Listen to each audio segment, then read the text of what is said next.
নমস্কাৰ উন্নতি ভিডিঅ'লৈ মই আপোনালোকক স্বাগতম জনাইছোঁ। আজি ভিডিঅ'ত আমি আলোচনা নকৰোঁ কোনো বাৰ্নিং টপিক বা কোনো ট্ৰেণ্ডিং টপিক তেনেকুৱা একো বিষয়বস্তু আজি আলোচনা নকৰোঁ। আজি আলোচনা কৰিম আজিকালি মানুহে বেছিভাগে আপোনালোকে গম পায় সকলোৱে ঘৰ বনায় আৰু ঘৰ বনালে আচলতে বহুতৰ আইডিয়া নাথাকে মানে কি সাৱধানতা আপোনালোকে ল'ব লাগে বা মানে খৰচ পাতিৰ হিচাপত মই আপোনালোকক ক'ব বিচাৰিছোঁ যে কিমানমান আৰু কেনেকৈ মানে প্লেনিংটো কৰিব আৰু কি বস্তুত আপোনালোকে বেছি ধ্যান দিয়া উচিত আৰু কেনেকৈ ফাইনেন্সিয়েল প্লেনিংটো কৰিব বেছিকেলি। চ' মই এটা উদাহৰণ দিছোঁ যে ৰিচেণ্টলি বহু মানুহ দেখা পাইছোঁ যে ঘৰ বনাবলৈ ষ্টাৰ্ট কৰিছে আৰু বিশেষকৈ ক'ভিডৰ পিছত বহুত মানুহে ঘৰ বনাবলৈ ষ্টাৰ্ট কৰিছে কাৰণ আজিকালি লোন সহজে উপলব্ধ। আপোনালোকৰ যদি চিভিলটো অলপমান ভাল থাকে লোনে অলপমান বেছি ব্যাজত হ'লেও আপোনালোকক ইণ্টাৰেষ্টত হ'লে আপোনালোকক দি দিয়ে মানে লোনটো। গতিকে বহুত মানুহে ঘৰ বনাবলৈ লৈছে, কিন্তু ঘৰ বনাবলৈ লওঁতে আপোনালোকৰ এটা বস্তু প্ৰব্লেম হয়, যিমান যায় বুলি ভাবে তাতকৈ বহু গুণে আপোনালোকৰ পইচা গুচি যায়। তাৰ কাৰণটো হৈছে আপোনালোকৰ টোটেল আইডিয়াটো নাথাকে। আপোনালোকে নেটত চাই দুই এটা ভিডিঅ' চাই আপোনালোকে এক্সপিৰিয়েঞ্চ মানুহক নুসুধে আৰু কেতিয়াবা ভাবে যে তেওঁলোকে বেলেগকৈ বনাইছে আমি বেলেগকৈ বনাম, গতিকে আমাৰ কম যাব পাৰে। এইটো কথাও নোহোৱা নহয় যে আপোনালোকৰ কিছুমান মিস্ত্ৰী বা কণ্ট্ৰাক্টৰ অনুসৰি আপোনালোকৰ খৰচবিলাক বেলেগ বেলেগ যায়। বিশেষকৈ মই RCC বিল্ডিঙৰ ওপৰত কথাখিনি ক'ব বিচাৰিছোঁ, কাৰণ সাধাৰণ ঘৰ এটাত আপোনালোকে যদি RCC নহয় তেতিয়াহ'লে আপোনালোকে কিছু পৰিমাণে প্লেনিং কৰিব পাৰে, কিন্তু তথাপি বেলেগ RCC নহ'লে আপোনালোকৰ এনেও আপোনালোকে গম পাব যে যিটো প্লেন কৰিছিলে তাতকৈ আপোনালোকৰ 40-50% বেছি যায়। মানে যদি আপুনি 10 লাখৰ প্লেনিং কৰিছে আপোনালোকৰ মানে 5 লাখ এটা আপোনালোকৰ বেছিকৈ যাব আপোনালোকৰ সাধাৰণ ঘৰ এটা বনালেও যদি RCC নহয়। আৰু যদি আপোনালোকে RCC বিল্ডিং বনাবলৈ ভাবিছে তেতিয়াহ'লে আপোনালোকে যদি ভাবিছে মই মানে 1200 স্কোৱাৰ ফিট মান বা 1000 স্কোৱাৰ ফিট মানৰ ডাঙৰকৈ এটা বিল্ডিং বনাম আৰু আপোনালোকে ভাবিছে ওপৰত আপোনালোকৰ 2-3টা থাকিব মানে 3টামান থাকিব, তেতিয়াহ'লে আপোনালোকৰ মিনিমাম 1.5 crore মান যাব যদি আপুনি তিনি তলা আপুনি বনাম বুলি ভাবিছে মানে 1000 স্কোৱাৰ ফিটৰ ওপৰত। আৰু যদি আপুনি 1000 স্কোৱাৰ ফিট কৰি পেলাই মাত্ৰ 2টা তলা কৰিম বুলি ভাবিছে তেতিয়াও ষ্টিল আপোনালোকৰ মডাৰেটলি যিবিলাক কোৱালিটি আছে বস্তু মানে বহুত হাই কোৱালিটিৰ কাৰণে তথাপি আপোনালোকৰ আজিৰ দিনত 1 crore এটা যাব। আৰু এইখিনি বস্তু মানুহে আৰু এটা ভুল কৰে যে প্ৰথমখিনি যেতিয়া মানে বেছিভাগ মানুহে সেই অংশটোত ভুল কৰে যেতিয়া আপোনালোকে মানে ঢালাইটো দিয়ে, গোটেই বিল্ডিংটোৰ আপোনালোকে ঢালাইটো দিয়ে, আপোনালোকে মানে ভাবে একেলগে দিয়ে ল'ম গোটেইখিনি মানে প্ৰথমটো দিছোঁ দ্বিতীয়টো দিছোঁ তৃতীয়খন দিয়ে লওঁ একেলগে। তো তাৰপিছত আপোনালোকৰ ওপৰখন দিওঁতে আপোনালোকৰ গুচি গ'ল 5 লাখ এটা। তাৰপিছত তেনেকৈ ভাবিলে আপোনালোকে যে আপোনালোকৰ তলৰ পৰা ষ্টাৰ্ট দিব আৰু আপোনালোকৰ বেছি পইচা যোৱা নাই দেখোন, ঢালাই দিওঁতে বহুত কম পইচা গৈছে, মেবি 6-7 লাখকৈ পৰিছে আপোনালোকৰ মানে প্ৰতিটো হেৰিত। গতিকে মেবি 18 বা 20 লাখ টকাতে গৈছে, আপোনালোকে 3টা ফ্ল'ৰ উঠি গ'ল। আপোনালোকে তেনেকৈ হেৰি কৰিব। তাৰপিছতহে আচল খেলাখন যেতিয়া আপোনালোকে তাৰ মানে ৱালকেইখন দিব ধৰে। যেতিয়া আপোনালোকে দেখিব যে বিল্ডিঙৰ ক্ষেত্ৰত খৰচ কিছুমান মানে সাধাৰণ ঘৰতকৈ বহুত গুণে বেছি হয়। যদি একে সমানৰ ঘৰ হয় আপোনালোকৰ ওপৰত যদি ছাদ দি পেলাই অকল এনেই তলখিনি বনায় আৰু ছেইম এৰিয়াত যদি আপোনালোকে সাধাৰণ ঘৰ এটা বনায় দুইটাৰে ডিফাৰেঞ্চ বহুত হ'ব। কাৰণ তাৰ এটা মই উদাহৰণ দিছোঁ, যদি আপোনালোকে চাই বিল্ডিং এটা যেতিয়া আপোনালোকে ৱায়াৰিং কৰে মানে আপোনালোকে হেৰি কৰে যিবিলাক ইলেক্ট্ৰিকেল বস্তু আছে সেইবিলাক যেতিয়া ৱায়াৰিং কৰিব তেতিয়া কি হয় বস্তুবিলাক বহুত দামী লগাব লগা হয়, কাৰণ সেই বস্তুটো আপোনালোকে ভাঙিব নোৱাৰে বা বহুত ছেফ ছাইডত ৰাখিব লগা হয় আপোনালোকৰ। কাৰণ আপোনালোকৰ খুটাৰ মাজেৰে বা আপোনালোকৰ ৱালৰ মাজেৰে সেই বস্তুখিনি যাব লগা হয়, তেতিয়াহ'লে আপোনালোকৰ বহুত মানে হেভি মাল তাত লগাব লগা হয়। কিন্তু যদি সেই বস্তুটো আপোনালোকৰ সাধাৰণ ঘৰ এটা মানে সেইটো আপোনালোকৰ ভিতৰতে গ'লেও আপুনি তেনেকুৱা কোৱালিটিৰ নলগালেও কথা নাই। আৰু বিল্ডিঙৰ যিহেতু আপোনালোকৰ সেই একে মিটাৰ বক্সতে চলিব, গতিকে আপোনালোকৰ যিটো থিকনেছ আছে মানে আপোনাৰ তাৰৰ সেইবিলাকো আপোনালোকৰ বেছি জব্দ লগাব লগা হয়, ভাল কোৱালিটিৰ লগাব লাগে, যাতে ইনকেছ লিক হ'লে আপোনালোকৰ কিবা এটা স্পাৰ্কিং হৈ পেলাই আপোনালোকৰ বেয়া হেৰি নহয়, দুৰ্ঘটনা নহয় তেনেকুৱা। তাৰ লগতে আপোনালোকে কি কৰে সেই টাইমত আপোনালোকে যেতিয়া ৱালখনৰ লগত আহে ন কথাটো, তেতিয়া আপোনালোকৰ বহুগুণে খৰচ বেছি গুচি যায়। কাৰণ যেতিয়া আপুনি তলত ঘৰ বনাই আছে এটা 1000 স্কোৱাৰ ফিট বা 1200 স্কোৱাৰ ফিটৰ ঘৰ এটা বনালেও তাত যিমান ঘৰ হৈছে তাত অলৰেডি আপোনালোকৰ 3-4টা ৰুম হৈ যোৱাকৈ আপোনালোকৰ ঘৰ আছে। তাৰ ওপৰত নৰ্মেলি সেইখিনি মানে চাইজৰে ঘৰ বনায় যদি আপোনালোকে এইটো RCC নবনায়। তাৰমানে সেইটো যদি আপুনি বহল কৰি দিয়ে ঘৰটো যদি L চাইজ কৰি দিয়ে তেতিয়াহ'লে আপোনালোকৰ বহুত ঠাই গুচি যাব। কিন্তু যেতিয়া বিল্ডিঙত থকা RCC গোটেইখিনি কম্পাক্ট থাকে, গতিকে তাতে অলৰেডি আপোনালোকৰ মানুহে ভাবে যে আপোনালোকৰ বেছি ইটা নালাগে বা হেৰি নালাগে, এখন ৱালেৰে দুটা বস্তু হৈ যাব, কিন্তু সেইটো নহয়। কাৰণ বিল্ডিঙৰ সাইজটো যেতিয়া ওখ থাকে তেতিয়াহ'লে আপোনালোকৰ বহুত পইচা আৰু আপোনালোকৰ অসমত ঘৰ বনালে মানে তলৰ ফ্লৰটো বেছিভাগ তেনেকৈ থাকে মানে বহুত ওখ বনাব লগা হয় কাৰণ সেইটো আমাৰ মাটিয়ে তলত ডেমেজ কৰিব পাৰে পোত খাই যাব পাৰে গতিকে ঘৰটো ওখকৈ বনাব লগা হয় আৰু তাৰপিছত কি হয় মানুহে ওপৰৰ ঘৰ ফ্ল'ৰটো তেনেকৈ কাম কৰিব লাগিব যদি আপুনি সেই বিল্ডিং নহয় পেলাই আপোনাৰ তলত সেইখিনি বস্তু ভাবি লয় এষ্টিমেট কৰি লয় 1000 স্কোৱাৰ ফিট নহয় 2000 স্কোৱাৰ ফিট বুলি আপুনি ভাবে যদি আপুনি দুটা ফ্ল'ৰ যদি তিনিটা ফ্ল'ৰ হয় 3000 স্কোৱাৰ ফিটৰ ঘৰ আপুনি 3000 স্কোৱাৰ ফিট মানে বহুত ডাঙৰ আপোনাৰ এৰিয়া এটা কাভাৰ কৰিব যদি আপুনি এইটো ওপৰে নহয় পেলাই আপোনাৰ তলত যদি এনেকৈ গোটেই ঘৰটো আপুনি মেলি দিয়ে তেতিয়াহ'লে আপুনি গম পাব যে 3000 স্কোৱাৰ ফিটৰ ঘৰ এটা প্ৰকাণ্ড ঘৰ কিন্তু মানুহে এই এষ্টিমেশ্যনটো ভুল কৰি দিছে আমি ইমান ডাঙৰ ঘৰ এটা বনাবলৈ গৈ আছোঁ প্ৰতিটো তলাৰ ওপৰত মানে তেওঁলোকৰ এষ্টিমেশ্যনটো কৰিব নাজানে আৰু তাৰপিছত যেতিয়া ৱালৰ কথা আহে তেতিয়া আপোনালোকৰ তাত আধা খৰচ পুনৰ যায় সেইবিলাক হৈছে আপোনালোকৰ ৱালৰ খৰচৰ লগতে আপোনালোকৰ কিছুমান দৰ্জা খিৰিকী হওক আপোনালোকে কি লগাব আৰু বিল্ডিঙৰ দৰ্জা খিৰিকীবিলাক চাইজবিলাক বেলেগ বেলেগ হয় বহুত ওখ বনাব লগা হয় তাত আপোনালোকৰ এষ্টিমেশ্যনটো বহুত ভুল হয় তাৰপিছত আপোনালোকৰ দৰ্জা খিৰিকী বুলি নহয় দৰ্জা আপুনি কেনে ষ্টাইলৰ লগাব বিল্ডিঙত কিছুমানে আজিকালি PVC লগায় PVCটো খৰচটো আপোনালোকৰ বহুত বেছি যদি আপোনালোকে গ্লাছ লগায় কাৰণ গ্লাছবিলাক বেলেগ ধৰণৰ গ্লাছ থাকে তাৰ লগত আপোনালোকৰ গ্ৰিল আহিল সেইবিলাক খৰচ আপোনালোকৰ সেই সময়তে একেলগে কৰিব লগা হয় যেতিয়া আপুনি তলত কৰিব তাৰপিছত আপোনালোকে প্লাষ্টাৰ লগালে আপোনালোকে তাত এষ্টিমেশ্যনটো ভুল হয় কাৰণ বিল্ডিঙৰ ক্ষেত্ৰত প্লাষ্টাৰটো অলপ বেলেগ ধৰণৰ কৰিব লাগে আৰু সাধাৰণ ঘৰৰ ক্ষেত্ৰত অলপ বেলেগকৈ কৰিব লাগে কাৰণ পুটিং বেছিকৈ লগা যায় আপোনাৰ ৱাল পুটিটো লগাব তাত আৰু যাতে বেছি সোনকালে নষ্ট নহয় কিছুমান এৰিয়া আপোনালোকে বেছিকৈ চাব লগা হয় কাৰণ সাধাৰণ ঘৰ এটাত কেতিয়াবা হ'লে আপুনি অলপমান খুলি মেলি আপুনি সেইটো চেঞ্জ কৰিব পাৰে কিন্তু বিল্ডিঙৰ ক্ষেত্ৰত এনেকৈ ৱাল ভাঙি কৰাটো আৰু বহুত খৰচৰ বিষয় কাৰণ ভিতৰত তাঁৰ থাকে আপোনালোকৰ পানীৰ পাইপ থাকিব তেনেকুৱা বস্তুবিলাক চাব লগা হয় সেইকাৰণে আপোনালোকে যি মেটেৰিয়েল ইউজ কৰে সাধাৰণ ঘৰতকৈ আৰু ভাল কোৱালিটিৰ বস্তু লগাব লগা আৰু বিশেষকৈ বিল্ডিঙৰ ক্ষেত্ৰত বহুত বেলেগ মেটেৰিয়েলছ হয় তেনেকুৱা হয় এইখিনি কৰাৰ পিছত আৰু বহুতে আৰু এটা মিষ্টেক কৰে এইখিনি গোটেইখিনি কৰাৰ পিছত আপোনালোকে টাইলছ হওক আপোনালোকে এষ্টিমেশ্যনটো নকৰে গোটেইখিনি হোৱাৰ পিছত আপোনালোকে ভাবিব যে মোৰ হৈ গ'ল অকল টাইলছ লগাব আছে এটা টাইলছৰ এষ্টিমেশ্যনটো নকৰে টাইলছ ইমান ভেৰাইটি কোৱালিটিছ আপোনালোকৰ আছে আপোনালোকে বাথৰুমত যি লগাই আপুনি কিটচেনত সেইটো লগাব নোৱাৰে কিটচেনত লগাটো আপোনালোকে ফ্ল'ৰত লগাব নোৱাৰে তো তেনেকুৱা কথা আছে গতিকে সেই এষ্টিমেশ্যনটো আপোনালোকে ভালকৈ কৰিব লাগে কিছুমানত বস্তুত আপোনালোকে য'ত হেভি ট্ৰাফিক লোড আছে যেনেকৈ আপোনালোকৰ মানুহ বেছিকৈ যায় ষ্টেপছবিলাকত বা আপোনালোকৰ দুৱাৰ দলিত একেবাৰে সন্মুখৰখিনি তেনেকুৱা বস্তুবিলাক আপোনালোকে গ্ৰেনাইট লগাব পাৰে যদিও টকাৰ খৰচটো বেছি কিন্তু আপোনালোকৰ সেইটো ভঙাৰ বেছি চান্স নাথাকে কাৰণ হেভি ট্ৰেফিক এটা মানে যিমানে মানুহ খৰচ কৰে সেই বস্তুটো চাইনিংটো আৰু বাঢ়িব আৰু তাৰ মেইনটেনেঞ্চ বেছি নহয় আপোনালোকে মাৰ্বল বা টাইলছৰ দৰে আপোনালোকৰ মেইনটেনেঞ্চটো বেছি নহয় টাইলছটো আপোনালোকক ভাঙিলে বিৰাট দিগদাৰ কিন্তু গ্ৰেনাইটটো ইমান সহজতে নাভাঙে আৰু বহুত বছৰ লাষ্টিং কৰে এইটো বিল্ডিং শেষ হৈ যাব পাৰে কিন্তু আমাৰ গ্ৰেনাইট নাভাঙে সহজতে তেনেকুৱা চ' গ্ৰেনাইট যদি লগায় তেতিয়াহ'লে গ্ৰেনাইটৰ আপোনাৰ খৰচটো বেছি মানে এটা টাইমত বহুত খৰচ যাব আপোনালোকৰ তেনেকুৱা কথা তাৰপিছত আপোনালোকৰ আৰু এটা নেক্সট বস্তু হৈছে কি এইখিনি হৈ যোৱাৰ পিছত মানুহ আৰু ভুল কৰে যে মোৰ গোটেই বিল্ডিংটো খাৰা হৈ গ'ল তাৰপিছত মোৰ গোটেই ৱাল গোটেই হৈ গ'ল আপোনালোকৰ মানে প্লাষ্টাৰ হৈ গ'ল এতিয়ানো খৰচ কি আছে বেছি খৰচ নাই মই 2-3 মাহত হ'ব মই ৰিচেণ্টলি ডিম্পুৰ এটা ভিডিঅ' দেখিছোঁ সি কৈ আছে যে বিল্ডিংটো হৈ গৈছে প্ৰায় মোৰ 3 মাহ মানত হৈ যাব ঘৰটো কিন্তু মই কৈছোঁ তাৰ বিল্ডিংটো চাই পেলাই কৈছোঁ 3 মাহত হোৱা কাম এইটো নহয়েই আপোনালোকৰ দৰ্জা খিৰিকী গোটেইখিনি লগালেও আৰু বহুত কাম থাকে সেইখিনি বস্তু বহুত মানে টাইম কনজিউমিং হয় আৰু তাৰপিছতো আপোনালোকৰ বহুত পইচা লগা থাকে এইখিনিত মানুহে ভাবে যে অকল সেইখিনি হৈ গ'ল মানে মোৰ মানে ষ্ট্ৰাকচাৰটো হৈ গ'ল মানে বাকী অলংকাৰহে তাতনো কিমান খৰচ যাব কিন্তু মই আপোনালোকক প্ৰেক্টিকেলি কৈছোঁ মোৰ নিজৰ ঘৰ বনাওঁতে মোৰ নিজৰে এষ্টিমেশ্যনটো বহুত ভুল হৈছিলে কাৰণ সেইখিনি সময়ত আপোনালোকে বেছিকৈ পইচা লাগে মই এটা কেইটামান উদাহৰণ দিম মানে কি খৰচ আপোনালোকে বেছিকৈ যাব সেই সময়ত প্ৰথম কথা হৈছে আপোনালোকে যদি ঘৰটো বনাব তাৰপিছত আহিল আপোনালোকৰ পেইণ্টৰ কথা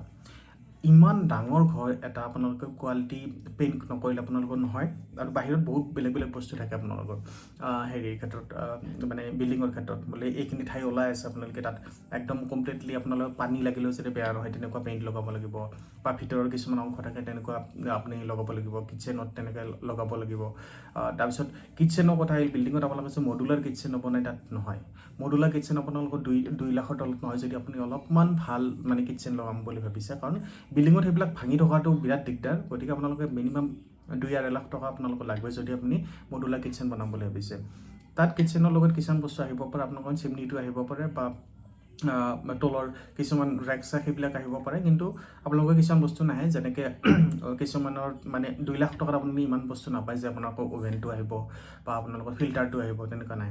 চ' কিটচেনতো বহুখিনি বস্তু লগাই থাকে, তাৰ লগতে আপোনাৰ হিটাৰ এটা লাগিব পানী গৰম কৰাৰ কাৰণে, তেনেকুৱা বস্তুবোৰত বহুত দাম। আপোনালোকে চাই তাৰমানে 8-10 হাজাৰৰ তলত আপুনি ভাল কোৱালিটিৰ বস্তু নাপায়। তেনেকৈ যদি 5-6টা বস্তু কিনিলে আপোনালোকৰ 80-90 হাজাৰ টকা গুচি, মানে 1 লাখৰ ওচৰে বস্তু এটা গুচি যায়। তাৰ লগতে আপোনালোকৰ মডুলাৰ কিটচেনৰ পিছত আপোনালোকৰ পেইণ্টৰ বহুত দাম আজিকালি। পেইণ্ট যদি আপোনালোকে 1000 স্কোৱাৰ ফিটৰ ঘৰ এটা বনাম বুলি কৈছে, সেইটো তলৰ ছাইডৰ যিমান মানে ৱাল থাকে তাত চাইজটো বহুত বেছি হৈ যায় দুইটা ফালে। গতিকে আপোনালোকে 12 টকা 13 টকাকৈ যদি মানে পুটিৰ লগতে আপোনালোকে লয় পেইণ্টৰ ডাবল কোট ট্ৰিপল কোট লৈ পেলাও, তথাপি আপোনালোকৰ খৰচটো বহুখিনি বেছি হৈ যায়। যদি আপোনালোকে ওপৰে তলে গোটেইখিনি একেই কোৱালিটি প্লাষ্টাৰ মানে হেৰি কৰিম বুলি ভাবিছে, কালাৰ কৰিম বুলি ভাবিছে, আৰু আপোনালোকে প্ৰিমিয়াম কোৱালিটি অলপ লগাম বুলি ভাবিছে, যদি আপুনি হলটোত আপুনি প্ৰিমিয়াম কোৱালিটি লগাম বুলি ভাবিছে, তেতিয়া তাত বহুখিনি বেছি কৈছে। প্ৰিমিয়াম কোৱালিটি অলপ মানে ভালেখিনি দাম বেছি, কাৰণ সেইটো চাইন কৰিব আপোনালোকে বেছি সঘনে বদলাই থাকিব নোৱাৰে। সেই কালাৰটো মানে বহুত দিন লাষ্টিং কৰিব। আপুনি তেনেকুৱা বিচাৰিছে যেনেকৈ হলচেলবিলাকত তেনেকুৱা কালাৰ লগোৱা যায়, যাতে মানুহ আহি পেলাই বহি পেলাই সেইখিনি ভাল পায়। তেনেকুৱা আপোনালোকৰ মন যাব, ঘৰ এটা বনাইছে এই পেইণ্টখিনিতনো মই কম খৰচ কৰিম নে, তেনেকুৱা।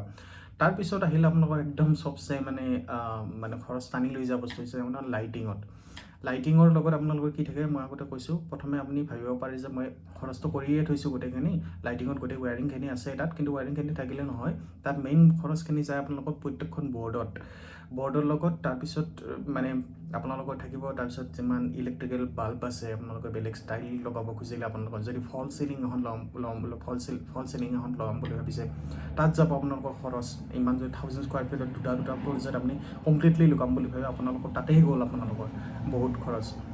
গতিকে আপোনালোকৰ 200-250 মানে তেনেকুৱা হিচাপত মানে চাৰ্জ লয়, মানে যদি আপুনি ষ্টাইলিছ বনাম বুলি ভাবিছে। আৰু এভাৰেজ হ'লে কিমান 70-80 টকা। তো আপোনালোকে নিজে কেলকুলেট কৰক তাত কিমান আৰু এক্সট্ৰা 5-6 লাখ টকা আপোনালোকৰ গুচি যাব যদি ভাল ষ্টাইলৰ লগায়।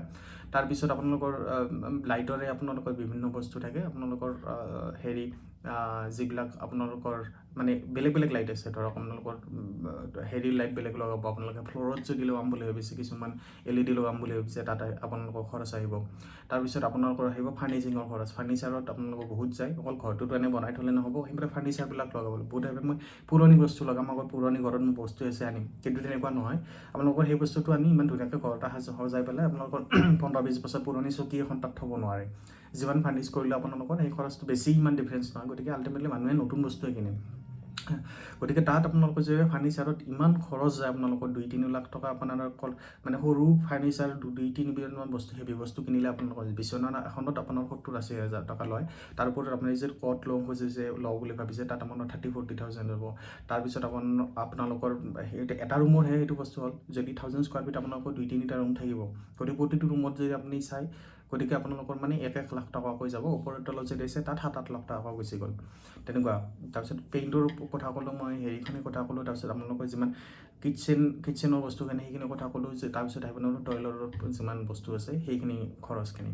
টয়লেটৰ বস্তুটো আপোনালোকৰ যিমান কুমুদ আছে বা আপোনালোকৰ যি শ্বাৱাৰ আছে, আপোনালোকৰ প্ৰতিটো যি পানী ওলোৱা বস্তু আছে, নলা আছে, সেই বস্তুটো প্ৰতিটোৰে দাম বেছি, বহুত বেছি। আপোনালোকৰ এটা চকেটৰ দাম বহুত বেছি, কাৰণ সেইটো তাৰমানে আপোনালোকৰ মানে 3মুখীয়া 2মুখীয়া তেনেকুৱা বস্তুবিলাক থাকে, আৰু সেইবিলাক বস্তু মানে কম দামী লগাব নোৱাৰে, কাৰণ বাৰে পাতি চেঞ্জ কৰা বস্তু নহয়। তাৰপিছত আপোনালোকে গিজাৰ লাগিলে, যিমান ডাঙৰ ঘৰ আপোনালোকৰ 2-3-4টা বাথৰুম থাকিব, প্ৰতিটোতে আপোনালোকে গিজাৰ লগাম বুলি ভাবিছে, তাত আপোনালোকে 8-10 হাজাৰকৈ মানে 5টা বা 3টা বাথৰুম বুলি ধৰিলে আপোনালোকৰ তাত গ'ল 40-50 হাজাৰ টকা।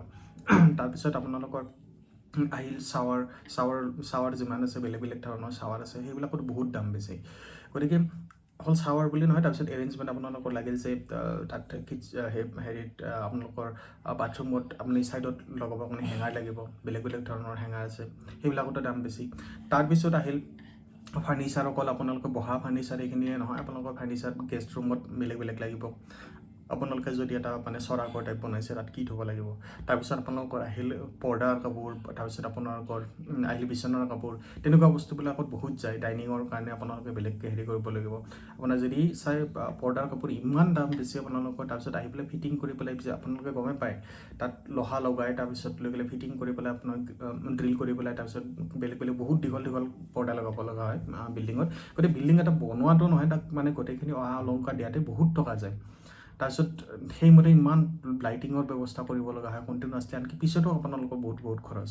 গতিকে এইখিনি বস্তু মানুহে এষ্টিমেশ্যনটো বহুত ভুল কৰি দিয়ে। মই যিটো দেখিছোঁ ডিম্পু বৰুৱাৰ যিটো ঘৰ আছে তেনেকুৱা ঘৰ যদি এটা মানে এইখিনি যিটো ষ্টেজত আছে, ৰিচেণ্টলি যিটো ভিডিঅ' দিছে এইখিনি যিটো ষ্টেজত আছে তাৰপিছত আৰু 20-25 লাখ টকা মানে মই একদম মিনিমাম কৈছোঁ, একদম কমপ্লিটলি এটা মানে ঘৰ যেন লগা হোৱালৈকে আৰু 20-25 লাখ টকা তেওঁৰ যাব। তেনেকুৱা যদি সেইটোতে কেলকুলেট কৰা নাই তেতিয়াহ'লেতো বহুত মানে প্ৰব্লেম হ'ব তেওঁৰ, মানে লোন চোনবিলাক এতিয়াৰ পৰা এৰেঞ্জ কৰা ভাল, কাৰণ ইমান মানে কম খৰচত বিল্ডিং এটা নহয়। মানে তাৰ তলত যদি ভাল কোৱালিটি নহ'লে পাৰে অলপমান কমত হৈ যাব, মেবি 15 লাখ মানত হ'ব বা 16-17 লাখ তেনেকুৱা হৈ যাব পাৰে, কিন্তু কোৱালিটিবোৰ ভাল নাপাব, যিটো তেওঁ পিছত 1 বছৰ পিছত পুনৰ চেঞ্জ কৰিব লগা হ'ব, যিটো আৰু বহুত দিগদাৰ। তাৰপিছত পানীৰ বস্তু বহুত লগাই থাকে আপোনালোকৰ, যেনেকৈ পানী ফিল্ট্ৰেশ্যনৰ কাৰণে আপোনালোকে আমাৰ তাত গমেই পায়, স্পেচিয়েলি আমাৰ লোৱাৰ আছামত বহুত পানী প্ৰব্লেম, মানে কি আমাৰ আইৰণটো বহুত বেছি, গতিকে তেনেকুৱা ফিল্ট্ৰেশ্যন কৰিব লাগে 50-60 হাজাৰ টকালৈকে আপোনালোকে এক্সট্ৰা ফিল্টাৰ লগাব লাগে, মানে ডাইৰেক্ট তাৰ পৰা চ'ৰ্চৰ পৰা। তাৰপিছত আপোনালোকৰ বস্তু আহিব যে আপোনাৰ টেংকি বহুতটা লগাব লাগিব, যদি আপোনাৰ ডাঙৰ ঘৰ বনাইছে, মানে 8-10টা মানুহৰ যাতে পানী মানে আহিলেও মানে থাকিলেও আপোনালোকৰ প্ৰব্লেম নহয়, তেনেকৈ আপুনি হেৰি কৰিব লাগিব, তাত টেংকি লগাব লাগিব। চ' এইবিলাক বস্তু আছে। তাৰপিছত টাইলছ চাইলছবিলাক যদি লগায়, কিছুমানে হেৰি কৰে তাত ওপৰৰ একদম মানে যিটো ছাদ আছে আপোনালোকৰ ৰুফত, তাতো আপোনালোকে টাইলছ লগাই দিব পাৰে, যদি আপোনালোকে মানে ওপৰত লিক নোহোৱাটো বিচাৰিছে পানীটো, বা আপোনালোকে গৰমটো কমিবলৈ কিবা এটা বস্তু লগাম বুলি ভাবিছে, টাইলছ লগাব পাৰে। তেতিয়া আপোনালোকে কি হয়, ৰুফটপটো ভালে থাকে, চাফ চিকুণ হৈ থাকে, আপোনালোকে তাত কিবা ইউজো কৰিব পাৰে, নিজে ওপৰত গৈ পেলাই বহি পেলাই আপোনালোকৰ ভাল লাগিব। তো তাতো খৰচ আছে যদি তেনেকুৱা বস্তু, এনেকুৱা আৰু এক্সট্ৰা অৰ্ডিনাৰী বহুত বস্তু আছে আপোনালোকে যদি বিল্ডিংটো বনায়। আৰু তাৰ লগত অকল বিল্ডিংটো বনোৱাৰ লগত আশে পাশে বহুত খৰচ আহি পৰে আপোনালোকৰ, সেইবিলাক আপোনালোকৰ এক্সট্ৰা বস্তু মই ধৰা নাই, কিন্তু সেইবিলাকো আপোনালোকৰ আহে পিছত লাহে লাহে, যে আপুনি চোতালখন অলপমান ভাল কৰিব, আপোনালোকৰ আশে পাশে থকা ঘৰবিলাক ভাল কৰিব, তাৰপিছত খৰচ আহিব আপোনালোকৰ যিমান বিল্ডিং বনোৱা কেইদিন আপোনালোকৰ মানে বিশৃংখল হৈ আছিল গোটেই পৰিৱেশটোৱে, সেইখিনি ঠিক ঠাক কৰোঁতে আপোনালোকৰ আৰু মানে বহুত মানে 1-1.5 লাখ টকা খৰচ গুচি যায়। মানে আপোনালোকৰ হাজিৰা কৰা মানুহ মাতিলেও বহুত খৰচ যায়। আজি মানে 1-2 দিনত নহয় বস্তু, কিন্তু ক'ত এৰেঞ্জমেণ্ট লগাব, নতুনকৈ ঘৰ এটা বনাব লাগিল, তেনেকুৱা মানে ইমান বস্তু ৱেষ্ট মেটেৰিয়েল হৈ যায় এটা বিল্ডিং বনালে, আপোনালোকে কল্পনা কৰিব নোৱাৰে। চ' এইবিলাক বস্তু যি নিখুঁত মানে কাৰণো হয়, কিন্তু মানে সৰু সৰু বস্তু মানুহে আচলতে ভবা উচিত, যেতিয়া প্লেন কৰিব লাহে লাহে, বা মানে বহুতে নকয় যে কয় মানে হেৰিটোহে কয়, মানে কমতে হৈ যাব তেনেকৈ হয়, কিন্তু এইবোৰ বস্তুবোৰ সাৱধান হ'ব লাগে বুলি মোকো কোৱা নাছিলে কোনেও। চ' সেইটোতে ময়ো ভুল কৰিছিলোঁ। গতিকে আপোনালোকে এইটো ভুল নকৰিব, যেতিয়া ঘৰ বনায় তেতিয়াহ'লে অন্ততঃ আপোনালোকে মানে 1.5-2 কোটি আপোনালোকৰ হাতত ৰাখি পেলাই আপুনি বনাব, তেতিয়াহে আপুনি মানে মনৰ ইচ্ছামতে বস্তুটো পাব। আৰু ঘৰটো তাৰমানে অন্ততঃ 10 বছৰলৈকে আপোনালোকে বেছি লাৰিব লগা নহয়, মানে তেনেকুৱা হৈ থাকিব। আৰু যিটো ট্ৰেণ্ড আছে, ট্ৰেণ্ডটোৰ ক্ষেত্ৰতো আপুনি মানে কেনেকুৱা ডিজাইন বনাইছে, বা কেনেকুৱা কালাৰ লগাইছে, বা কেনেকুৱা বস্তু ভিতৰত ইণ্টেৰিয়ৰ লগাইছে। ইণ্টেৰিয়ৰৰ কথাটো মই কোৱাই নাই, ইণ্টেৰিয়ৰ তাৰ ওপৰত যদি আপুনি লগায় তেতিয়াহ'লে ইণ্টেৰিয়ৰ ডিজাইনিঙৰ আপোনাৰ 4-5 লাখ টকা লৈ যায় মিনিমাম। চ' তেনেকুৱা কথা। চ' আপোনালোকে সেই বস্তুখিনি ভাবিব, আপোনালোকৰ ইণ্টেৰিয়ৰ ডিজাইনিঙতো কিমান খৰচ যাব পাৰে, সেইখিনি আজিকালি ইণ্টেৰিয়ৰ ডিজাইনিংটো সেইখন এডভান্স যদি লগাই লয়, তেতিয়াহ'লে মানে সেই 10 বছৰলৈকে আপোনালোকে চুব নালাগে, আপোনালোকৰ সেইটো মানে ট্ৰেণ্ডত থাকিব যে এইটো চলি আছে বৰ্তমান, বা এইটো আপ টু ডেটে আছিলে, তেনেকুৱা ধৰণৰ এটা ডিজাইন। যদি আপোনালোকে একদম লোকেল হেৰি টাইপৰ ডিজাইন লগায়, তেতিয়াহ'লে 1-2 বছৰতে ভাল নলগাব, আপুনি ভাঙিবও নোৱাৰিব নিজৰ, কাৰণ 1 বছৰ আগতে বনাইছে, কিন্তু আপোনালোকৰ নিজৰ ঘৰটোতে থাকি ভাল নালাগিব। চ' এনেকুৱা সূক্ষ্ম বস্তু কিছুমান থাকে, আপোনালোকে এইটো ধ্যান দিব। চ' আশা কৰিছোঁ এই ভিডিঅ'টো আপোনালোকে হেল্প হ'ব, বহুতে জানিব বিচাৰিব পাৰে মই এইখিনি কেনেকৈ ক'ব পাৰোঁ, কাৰণ মই ঘৰ বনাইছিলোঁ ক'ভিডৰ টাইমত, 2020ত আৰম্ভ কৰি 2021ত ষ্টাৰ্ট কৰিবলৈ 2023ত মোৰ হৈছিলে ঘৰটো। গতিকে মোৰো এইখিনি প্ৰায় মই 6-8 মাহত মোৰ আচলতে গোটেইখিনি হৈ গৈছিলে, কিন্তু তাৰপিছত মোৰ এইখিনি খেলি মেলিৰ কাৰণে মোৰ আৰু 1 বছৰ গৈছে, প্ৰায় 2 বছৰত মোৰ গোটেইখিনি ঘৰ কমপ্লিট হৈছে। মোৰ RCC আছিলে 2টা ফ্ল'ৰৰ, তাৰপিছত তথাপি মোৰ মানে বহুত খেলি মেলি হৈছে এই কেলকুলেশ্যনত, তাৰ কাৰণে মোৰ অলপ দিগদাৰ হৈছে। আশা কৰিছোঁ আপোনালোকে তেনেকুৱা মানে ব্লাইণ্ডলি প্লেন নকৰিব দেখি পেলাই। আৰু কিছুমান মিস্ত্ৰী এনেই কয় যে মই 10 লাখত এটা ফ্ল'ৰ বনাই দিম, সেইটো নহয়, কাৰণ বস্তুবিলাকৰ বহুত দাম বাঢ়িছে। চ' এইখিনি আছিল ভিডিঅ', আপোনালোকে ভাল পালে বেয়া পালে আৰু তেনেকুৱা ভিডিঅ' লাগে যে আপোনালোকে ক'ব। মই নৰ্মেলি এনেকুৱা ভিডিঅ' নবনাওঁ, কিন্তু আজি এইটো ভিডিঅ' বনালোঁ, কাৰণ দেখা পাইছোঁ নৱপ্ৰজন্মই এইটো ভুল বহুত কৰি আছে, বহুতে ফচি আছে। আৰু এই বিষয়ে মই আৰু এটি ভিডিঅ' বনাম EMIৰ ওপৰত। আপোনালোকে EMIৰ জালত বহুতে পৰিছে, মই জানো এইটো, যিটো মোৰ ক্ষেত্ৰতো বহু পৰিমাণে হৈছিলে। গতিকে তেনেকুৱা ভিডিঅ' আপোনালোকে পাব, যদি তেনেকুৱা ভিডিঅ' লাগে আপোনালোকে কমেণ্টত জনাব। চ' আজিলৈ এইখিনি আছিল ভিডিঅ', ধন্যবাদ।